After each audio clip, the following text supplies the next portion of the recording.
tools you will need: some needle nose pliers, regular pliers, a 14mm wrench, a 17mm wrench, a ratchet, an extension, and a 10mm deep socket. Now, the first thing you should do is raise up your car and remove your wheels.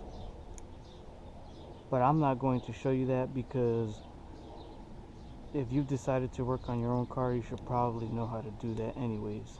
So, the first thing you should do after raising your car and removing the wheels is take your ratchet and your 10mm socket with an extension, and we are going to loosen up the slack on your e-brake.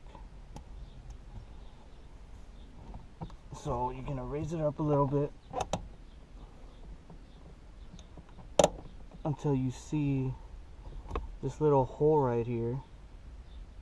There should be a 10mm nut on there that adjusts your cable. What you're going to do is you're going to loosen it to give it some slack. And you're going to see why you need that slack later on.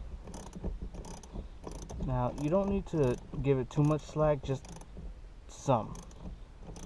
You don't want it to be too tight. Now put your e-brake back down and on to the next step. Now I'm going to start on the driver's side caliper first, on account of, even though my wheels are not locking up at the track, if I pull the e-brake on let's say my dirt driveway, I can feel the passenger side lock up and my driver's side keeps spinning. So I'm getting something on the passenger side, and looks like the driver's side is having some kind of a problem. So I might find the real problem once I get into it, but I'm still gonna put these leverage extenders on there only because that's gonna help lock it up even better anyways. Now there's a return spring on the handbrake mechanism right there. You're gonna want to unhook it from where it sits with I use pliers, so I'm gonna show you that right now.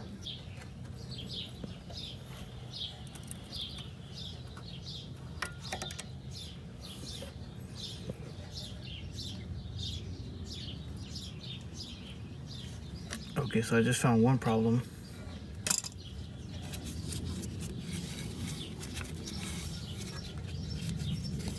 This pin that holds in the spring, that holds the spring where it goes,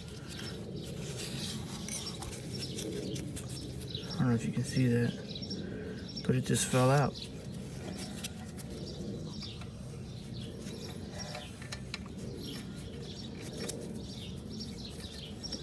It's supposed to go right here. Okay, so anyways, so you unhook the spring from where it sits.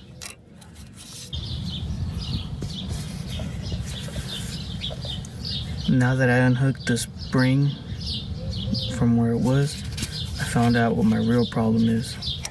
There shouldn't be this much play in the handbrake mechanism. So this caliper is bad internally. I shouldn't even be able to move it. Yeah. Should not be able to move it. It's broken on the inside.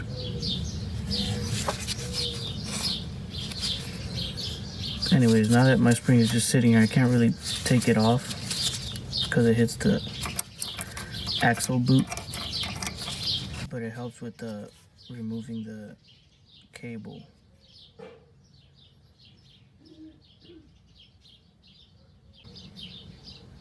Since we did give the cable some slack, I can move it like this, and you can undo it from the bracket that keeps it in place. See that? I can pull back and then pull up.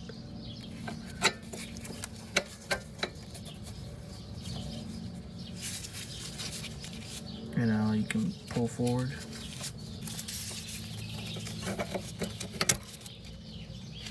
So you're gonna pull forward and up on the cable.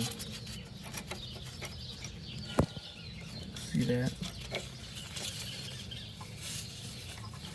So now my cable is off of the lever. I mean, this caliper is bad, but I'll show you guys anyways how to replace the lever.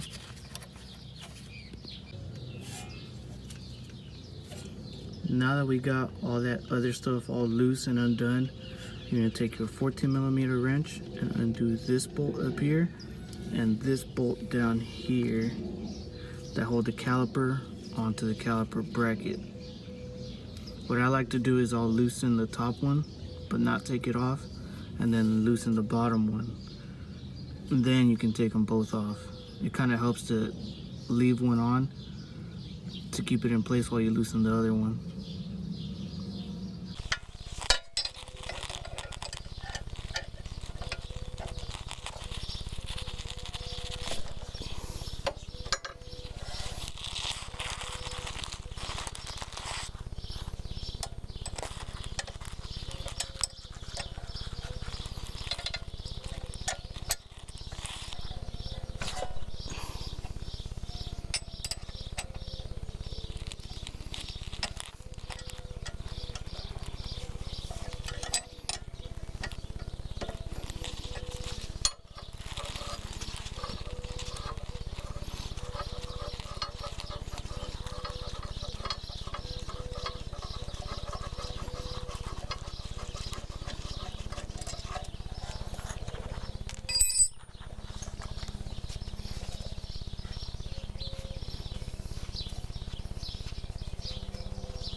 See that? The spring just fell out.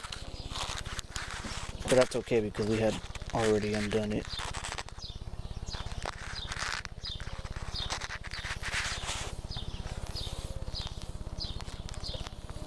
Remember that play I was talking about?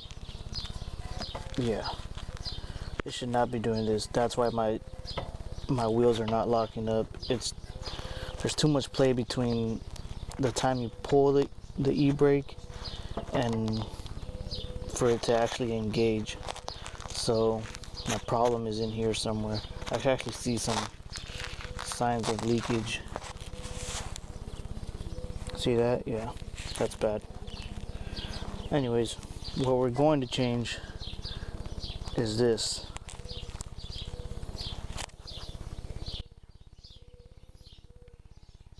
See the new one versus the old one? See how much more it sticks out?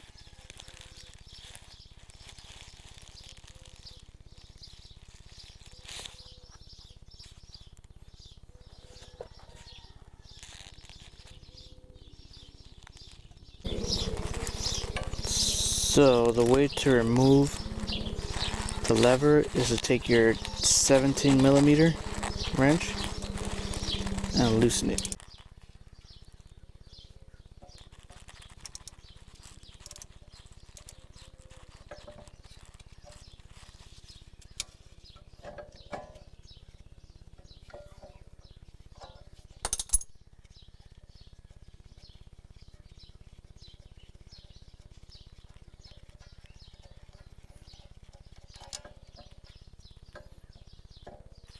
And then there should be a washer there.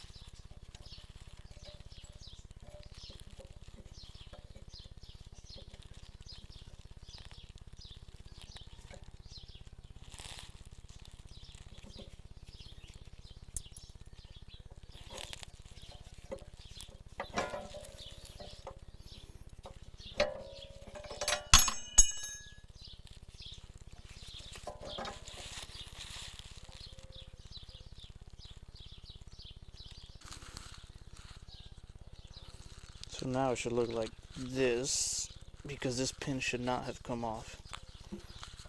and they usually don't. But I remember I bought this caliper, it was remanufactured, so I'm gonna have to take it back to the auto parts store and exchange it with the warranty. So that's kind of cool. Now, since I have done this before, it's gonna sit in there. Your new leverage extender is gonna sit in there like this. You see how the shape lines up? Usually, since I have done this before, I know it does not line up that easy. What you have to do is take some pliers and turn it just a little bit. Get something to, maybe a paper towel or something to put in between the pliers and the threads, so you don't ruin the threads. And usually it'll sit a little bit off like that, and you're gonna have to turn it just a little bit so that it lines up. This one's lining up only because this piece is broken inside, which is why I'm gonna need new calipers. So it's gonna sit in there like that.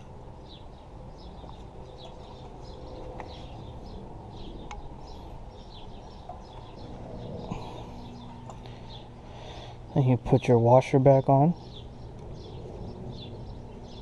Put the nut back on.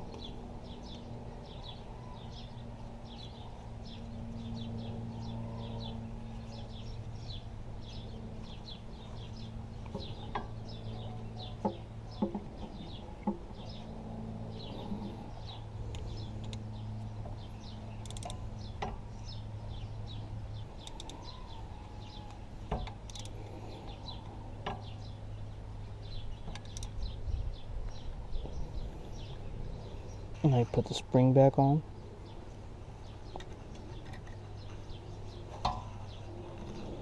Usually I'll let the long side, I'll let that sit in its place because it's easier to get the short side in its groove. See how the short side's gonna sit in that pin? I might be able to do it with my fingers, but if you can't,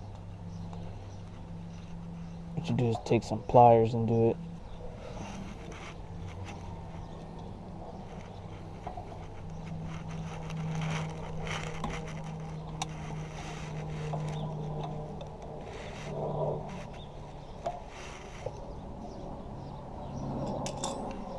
See, so that's what it should look like.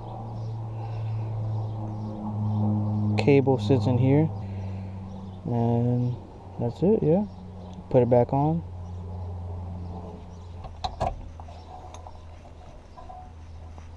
You see how easy that went in? That might not happen. If you cannot put it back on, you're going to take some needle nose pliers and turn this piston in without ruining the rubber seal. Because while you were messing with it, you might have pushed the piston out. So what you do is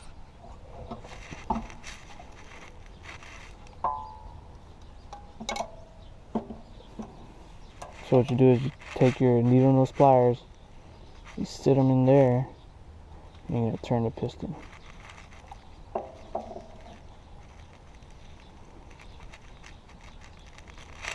You just keep turning it until you can get it over the brake pads. So you can keep turning and turning as much as you need until you can get it over the brake pads where it should be. Until you can do this.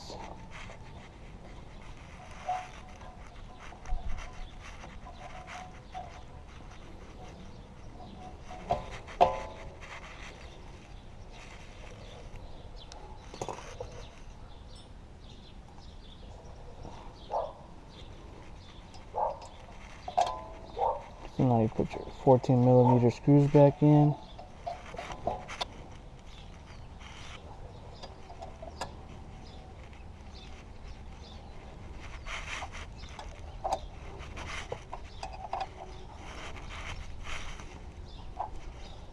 You're going to put your cable back on.